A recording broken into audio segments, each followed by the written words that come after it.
చాలామంది లైఫ్లో ఏర్పడేటువంటి విషయం ఇది.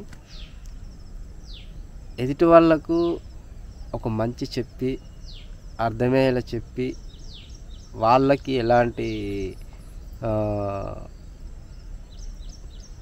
ప్రమాదకరమైన పరిస్థితుల నుంచి బయటపడేయాలనో, లేకపోతే బాధాకరమైన పరిస్థితి ఎదురు కాకుండా ఉండడానికో, విషాదకరమైన పరిస్థితుల్లో ఇరుక్కోకుండా ఉండడానికో వాళ్ళకు తెలిసింది, వాళ్ళకు తోచింది ఏదో చెప్పేసి వాళ్ళను ఆ పరిస్థితుల నుంచి తప్పించే ప్రయత్నం చేస్తారు. మరి లేదు అంటే వాళ్ళకు అనుకూలంగా ఉంటే చాలా బాగుంటుందని చెప్పేసి ఇష్టంతోనో ప్రేమతోనో ఎదుటి వాళ్ళను మార్చుకొని తన జీవితంలో తోడుగా ఉంచుకోవాలనో, లేదా వాళ్ళకు సంబంధించినటువంటి పనుల లోపల ఎదుటి వాళ్ళని నచ్చి, వాళ్ళ పనితనాన్ని నచ్చి వాళ్ళను వాళ్ళ పనుల విషయం లోపల దగ్గర చేసుకొని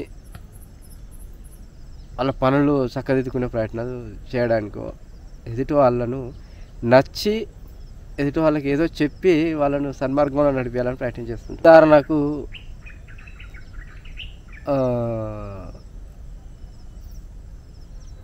ప్రియుడు ప్రియురాలు ఉన్నారు అనుకోండి. ప్రియురాలు ఉంటే ప్రియురాలు చెప్పిన విషయం అర్థం చేసుకోకుండా ఇష్టారాజ్యంగా తన ఆలోచనను బట్టి ఎదుటి వాళ్ళ మాటలు వింటూ తనను అపార్థం చేసుకుంటూ దూరం పెడుతూ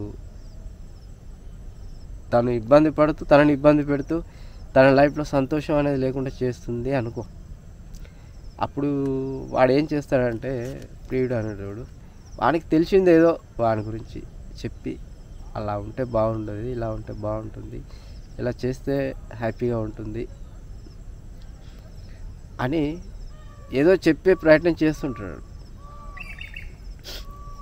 అప్పుడు తను అర్థం చేసుకోకుండా, ఆ అమ్మాయి వాడిని అర్థం చేసుకోకుండా వాడు చెప్పిన ప్రతి విషయాన్ని అపార్థం చేసుకోవడమా, లేదంటే వ్యతిరేకమైన ఆలోచనలో లేకపోతే కోపం ఉండడం వల్ల వాడి మాటల్ని లెక్క చేయకుండా ఉండడమా లాంటి ప్రయత్నాలు చేస్తూ ఉంటుంది. అప్పుడు వీడేం చేస్తాడంటే, ఎలాగైనా ఖచ్చితంగా ఆ అమ్మాయిని తన మార్గంలోకి తెచ్చుకోవాలి, తన జీవితంలో తనే శాశ్వతంగా ఉండాలి అనేటువంటి ఆలోచనతో ఆ అమ్మాయిని ఏదో రకంగా మార్చుకోవాలని చెప్పేసి ప్రయత్నాలు చేస్తుంటాడు. అవసరమైతే ఆ అమ్మాయి తన జీవితంలో రావాలని చెప్పేసి ఎన్నో రకాల ప్రయత్నాలు చేస్తుంటాడు. అవసరమైతే ఏదైనా త్యాగం చేసేటువంటి పరిస్థితుల్లో కూడా దిగజారిపోతాడు. కానీ ఆ అమ్మాయి వినదు. ఆ అమ్మాయి ఆలోచన ఏంటంటే ఒకటే, ఏదో విషయంలో మనసు హర్ట్ అయిపోయో, లేకపోతే అపార్థం చేసుకోనో, లేకపోతే తనకు నచ్చింది ఏదో ఈ అబ్బాయిలో లేకపోవడమో, లేదా తను ఊహించింది ఈ అబ్బాయిలో కనబడకపోవడమో లాంటివి జరిగినప్పుడు ఆ అమ్మాయి ఖచ్చితంగా దూరం కావాలనే ప్రయత్నం చేస్తుంది. ఎందుకంటే ఆ అమ్మాయికి నచ్చని విషయం ఈ అబ్బాయిలో ఉండడమో, లేకపోతే తనకు నచ్చింది ఏదో ఈ అబ్బాయిలో లేకపోవడం లాంటివి జరిగినప్పుడు దాదాపు చాలామంది మీరు ఒప్పుకోరు, దూరం కావాలని ప్రయత్నం చేస్తుంటారు. అలాంటి టైం లోపల ప్రియుడు అనేవాడు ఏం చేయాలో అర్థం కాక ఎలాగైనా ఒప్పించాలని విధాల ప్రయత్నాలు చేస్తూ ఉంటాడు. కానీ ఆ అమ్మాయి ఒప్పుకోదు. కానీ వీడు అలాగే ప్రయత్నాలు చేస్తుంటాడు, టైం అంతా వేస్ట్ చేసుకుంటాడు. ఎన్ని రకాల త్యాగమూర్తిలా మారి ఎన్ని త్యాగాలు చేసినా ఆ అమ్మాయి ఒప్పుకోదు. ఎందుకంటే తనకు కావాల్సింది ఏదో లేదు, లేదా తనకు నచ్చలేదు, లేదా మనసు విరిగిపోయేటువంటి ఏదో పరిస్థితి ఎదురై ఉండొచ్చు, కానీ ఒప్పుకోదు. దానికి కారణం ఏంటి అంటే ఇంటెన్షన్, ఉద్దేశమే. వీళ్ళ ఉద్దేశం ఏంటంటే ఆ అమ్మాయి కావాలి, ఆ అమ్మాయిల ఉద్దేశం ఏంటంటే వీడొద్దు. రీజన్ ఏదైనా అయి ఉండొచ్చు, ఇంటెన్షన్ మాత్రం అది. వీడు ఎన్ని విధాల ప్రయత్నం చేసిన ఇంటెన్షన్ ఏంటంటే ఆ అమ్మాయి నాతో శాశ్వతంగా ఉంటే బాగుంటుందని వీడు ఆలోచిస్తాడు తప్ప ఆ అమ్మాయి ఒప్పుకోదు. ఇది ఒక రకమైనటువంటి బాధ ఉంది. ఇంకా కొందరిని తీసుకుంటే భార్యాభర్తలు అనుకో, ఆ అమ్మాయికి వాని విలువ అర్థం కాదు, వాడి బాధ అర్థం కాదు, వాడు పడే కష్టం అర్థం కాదు, వాళ్ళ ఇంట్లో వాళ్ళు అనుభవించేటువంటి పరిస్థితులు అర్థం కావు, వాళ్ళ మానసిక పరిస్థితి అర్థం కాదు. కానీ వాళ్ళ అమ్మాయి తరపు వాళ్ళు అంటే భార్య తరపు వాళ్ళు ఎవరైతే ఉన్నారో వాళ్ళ గురించి ఇంపార్టెంట్ ఇస్తూ, వాళ్ళకే విలువిస్తూ, వాళ్ళని వాళ్ళ గురించి ఆలోచిస్తూ, మొగుడు అనేవాడికి ఎలాంటి రెస్పెక్ట్ ఇవ్వకుండా, మొగుడు అనేవాడు ఏంటో అర్థం చేసుకోలేని పరిస్థితుల్లో దాదాపుగా తనకు నచ్చినటువంటి వాళ్ళ ఫ్యామిలీ గురించి ఆలోచిస్తూ, వాళ్ళకి ఇంపార్టెంట్ ఇస్తూ, మనం అటువైపే ఎక్కువగా టైం స్పెండ్ చేయాలనేటువంటి కోణం లోపల మొగుడిని ఇబ్బంది పెడతా ఉంటుంది. మొగుడు చెప్పిన పని చేయకపోతే, తనకు నచ్చినట్టు ఉండకపోతే, తనకు నచ్చిన పనులు చేయకపోతే ఎన్నో రకాల నష్టం చేస్తూ ఇబ్బందులు పెడతా ఉంటుంది. మానసికంగా కానీ లేకపోతే ఫిజికల్గా కూడా కొంతమంది చాలా రకాల ఇబ్బంది పెడతారు. అయితే ఇలా జరుగుతున్నప్పుడు వాడు కొన్ని చెప్పి చూస్తాడు వాస్తవాలు. ఏంటి అంటే, ఈరోజు నువ్వు నాతో ఉండాల్సింది, ఎప్పటికీ నాతో ఉండాల్సిందే, జీవితాన్ని పంచుకోవడానికి ఒక అమ్మాయి అబ్బాయి ఇద్దరు ఒక దగ్గర చేరి హ్యాపీగా కలిసి ఉండడానికే మ్యారేజ్ అనే ఒక పద్ధతిని సృష్టించారు. కాబట్టి ఆ పద్ధతిలో మనం శాశ్వతంగా ఉండాల్సిందే అని చెప్పేసి ఆలోచనతో ఏదో చెప్పే ప్రయత్నం చేస్తాడు. వీని గురించి చెప్తాడు, వీని క్యారెక్టర్ గురించి చెప్తాడు, వాళ్ళ ఇంట్లో పరిస్థితుల గురించి చెప్తాడు, ఎన్నో రకాలుగా చెప్పే ప్రయత్నం చేస్తాడు. కారణాలు అంటే తను అనుకున్న విధంగా, వాడి భార్య అనుకున్న విధంగా వీడెందుకు లేడో, వీని బాధ లేదో, వీనికి ఉన్న అడ్డంకులేందో, వీనికి ఉన్న సమస్యలేందో, వీనికి ఉన్న కష్టాలేందో అన్ని రకాలుగా చెప్పే ప్రయత్నం చేస్తాడు. కానీ భార్య అనే మనిషికి అర్థం కాదు.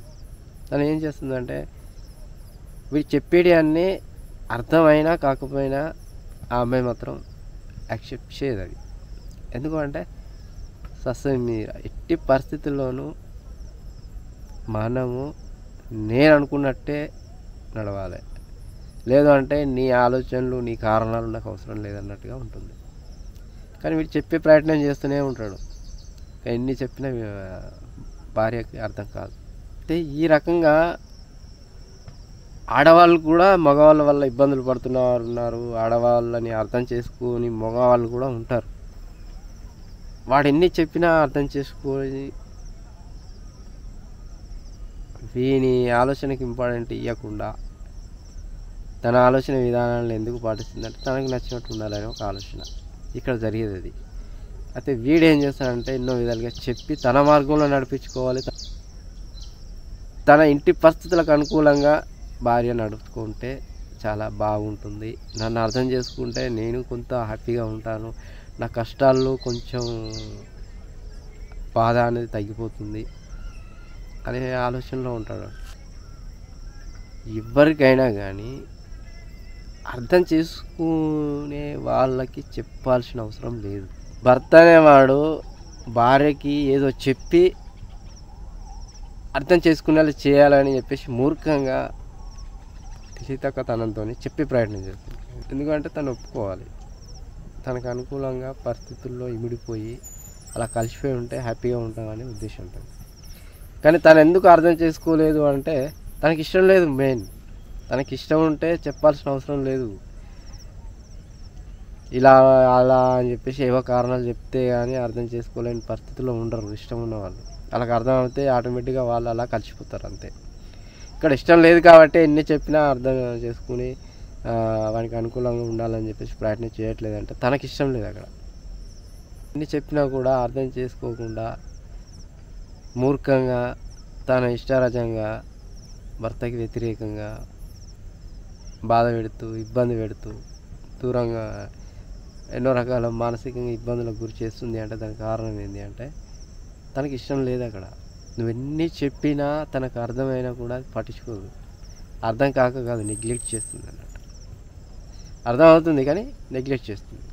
ఇక్కడ నేను చెప్పే విషయం ఏంటంటే ఎవరికైనా కానీ అర్థం చేసుకునే వాళ్ళకి చెప్పాల్సిన అవసరం లేదు. ఇక్కడ వాళ్ళకి ఇష్టం అనేది ఉంటే డెఫినెట్గా ఆ పరిస్థితులకు అనుకూలంగా వాళ్ళే కలిసిపోతారు. వాళ్ళు స్నేహితులే కావచ్చు, భార్యాభర్తలే కావచ్చు, ప్రియురాలే కావచ్చు, చుట్టుపక్కల వాళ్ళే కావచ్చు, ఎవరైనా కావచ్చు, బంధువులే కావచ్చు, ఇంట్లో ఫ్యామిలీ మెంబర్సే కావచ్చు. ఇష్టం అనేది ఉన్న వాళ్ళు డెఫినెట్గా అర్థం చేసుకొని వాళ్ళకు వాళ్ళే ఆ పరిస్థితిలో కూడా కలిసిపోయి ఎదుటి వాళ్ళకి అనుకూలంగా మెదిలే ప్రయత్నం చేస్తారు. అక్కడ చెప్పాల్సిన అవసరం లేదు. అక్కడ చెప్పాల్సిన అవసరం లేదు. అదేవిధంగా ఇష్టం లేక అన్ని పరిస్థితులను చూస్తూ, బాధలని గమనిస్తూ, వింటూ, అన్నీ తెలిసి కూడా ఇబ్బందులు పెట్టే ప్రయత్నాలు చేస్తూ, మూర్ఖంగా ప్రవర్తిస్తూ, చెప్పినా కూడా అర్థం చేసుకోవట్లేదంటే దాని అర్థం ఏంటంటే ఇష్టం లేక. అక్కడ వాళ్ళు చెప్పినా అర్థం చేసుకోరు కాబట్టి వాళ్ళకి చెప్పాల్సిన అవసరం లేదు. చెప్పినా అర్థం చేసుకోవట్లేదు చెప్పినా అర్థం చేసుకునే వాళ్ళకు, ఇష్టం లేని వాళ్ళకు చెప్పాల్సిన అవసరం లేదు. ఇక్కడ 2 విషయాల లోపల అర్థం చేసుకునే వాళ్ళకి చెప్పాల్సిన అవసరం లేదు. వాళ్ళే అర్థం చేసుకుంటారు. ఆటోమేటిక్గా ఎదుటి వాళ్ళని అర్థం చేసుకుని వాళ్ళ పరిస్థితులకు అనుకూలంగా కలిసిపోయి అలా హ్యాపీగా కలిసి ఉండే ప్రయత్నం చేస్తారు. అదేవిధంగా ఇష్టం లేని వాళ్ళు ఎన్ని చెప్పినా, ఇష్టం లేని వాళ్ళు అన్ని పరిస్థితులను చూస్తూ, అన్ని బాధలని, సమస్యలని, కష్టాలని చూస్తూ కూడా మూర్ఖంగా ప్రవర్తిస్తున్నారంటే వాళ్ళకి చెప్పినా వాళ్ళు అర్థం చేసుకోరు. ఎందుకంటే నెగ్లెక్ట్. చెప్పింది అర్థమైనా వాళ్ళు నెగ్లెక్ట్ చేస్తారు, అర్థం కాదు. కాబట్టి అక్కడ కూడా చెప్పాల్సిన అవసరం లేదు. ఇది మెయిన్ రీజన్ అన్నమాట.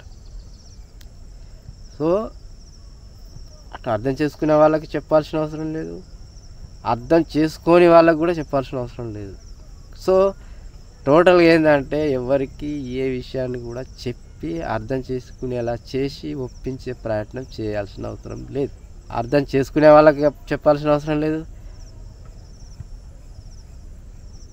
మూర్ఖంగా ప్రవర్తిస్తూ చెప్పింది అర్థం చేసుకోకుండా మిస్బిహేవ్ చేసే వాళ్ళకి అర్థం చేసుకునేలా చెప్పాల్సిన అవసరం లేదు అక్కడ. ఎందుకంటే చెప్పినా అర్థం చేసుకోరాలి, వాళ్ళకి అర్థం కాదు.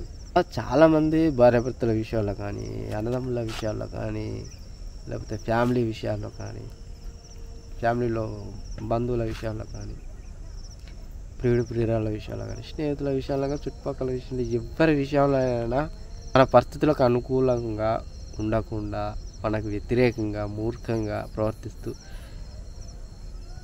పరిస్థితులను అర్థం చేసుకోకుండా ఇబ్బందులు పెట్టే ప్రయత్నం చేస్తున్నారు అంటే డెఫినెట్గా వాళ్ళకి ఏదో చెప్పి అర్థం చేసుకునేలా చేయాల్సిన అవసరం లేదు. ఎందుకంటే వాళ్ళకి చెప్పినా అర్థం కాదు. ఎందుకంటే వాళ్ళకి అర్థం చేసుకోవాల్సిన అవసరం అక్కడ ఉండదు. ఎందుకంటే వాళ్ళకు మనకు సంబంధించిన విషయాల్లో ఎలాంటి ఇష్టం లేదని అర్థం చేసుకోవాలి.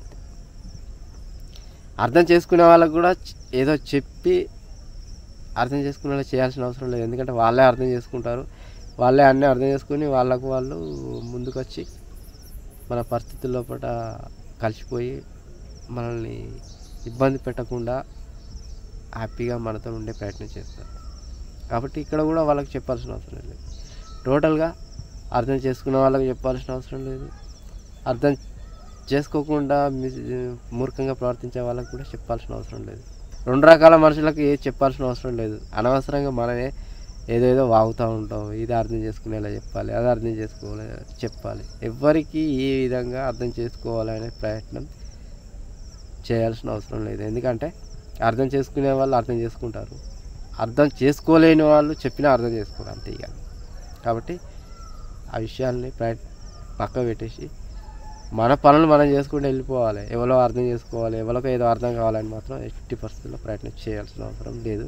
Time waste. ఓకేనా? Thank you.